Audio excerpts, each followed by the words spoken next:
সকল সমস্যা সমাধানের জন্য আমাদেরকে একটি জনগণের প্রতিনিধি সরকার দরকার রয়েছে। জনগণ যদি মতামত দিতে পারতো তাহলে খুনি হাসিনা 2018-2014-তে রাষ্ট্র ক্ষমতায় থাকতে পারতো না। এই বিষয়ে ব্যাপক আলাপ আলোচনা চলছে। আমাদের দলের পক্ষ থেকে এগুলো নিয়ে বিস্তর কথা বলছেন বা মন্তব্য দিচ্ছেন। আমরা যেটি মনে করছি সেটি হচ্ছে গত 15.5 বছর ধরে যে প্যাসিবাদ কায়েম করেছে খুনি হাসিনা, সেই প্যাসিবাদে বাংলাদেশের সাধারণ জনগণের কোনো অংশগ্রহণ ছিল না।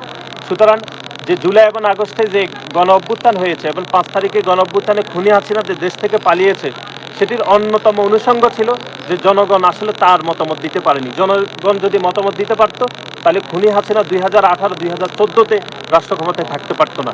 সুতরাং এই সকল বৈষম্য, এই সকল নির্যাতন নিপীড়ন সম্ভব হয়েছে কারণ জনগণের মতামতের ভিত্তিতে সরকার প্রতিষ্ঠা হয়নি। যদি জনগণের মতামতের ভিত্তিতে সরকার প্রতিষ্ঠা হতো তাহলে জুলাই এবং আগস্টে এত বড় নির্বিচারে গণহত্যা হতো না। সুতরাং সকল সমস্যা সমাধানের জন্য আমাদেরকে একটি জনগণের প্রতিনিধি সরকার দরকার রয়েছে। জনগণের প্রতিনিধিত্ব সরকারই পারবে দেশের সকল সমস্যার সমাধান করতে।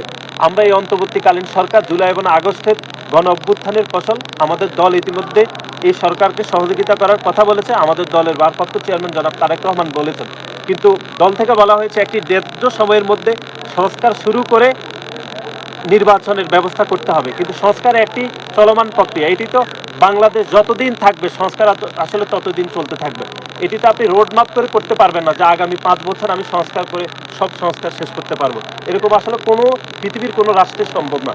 সুতরাং আমরা মনে করছি সংস্কার প্রক্রিয়া দ্রুত এগিয়ে নিয়ে একটি টাইম ফ্রেম বেঁধে দেওয়া উচিত যে আপনি কতদিনের মধ্যে সংস্কার করতে চান এবং কতদিনের মধ্যে একটি জনগণের সরকার প্রতিষ্ঠা করার জন্য নির্বাচনের প্রস্তুতি গ্রহণ করবেন। সেরকম বিষয়ে আমাদের মনে হচ্ছে একটি পলিসি থাকা উচিত। কিন্তু আপনি যদি পলিসির বাইরে শুধুমাত্র বলেন যে আমরা সংস্কার করব, তাহলে এটি হচ্ছে জুলাই এবং আগস্টের গণ অভ্যুত্থানের একটি স্পিডের সাথে এটি সাংঘর্ষিক বলে আমাদের মনে হচ্ছে। আমরা মনে করছি এটির একটি টাইম ফ্রেম থাকা উচিত।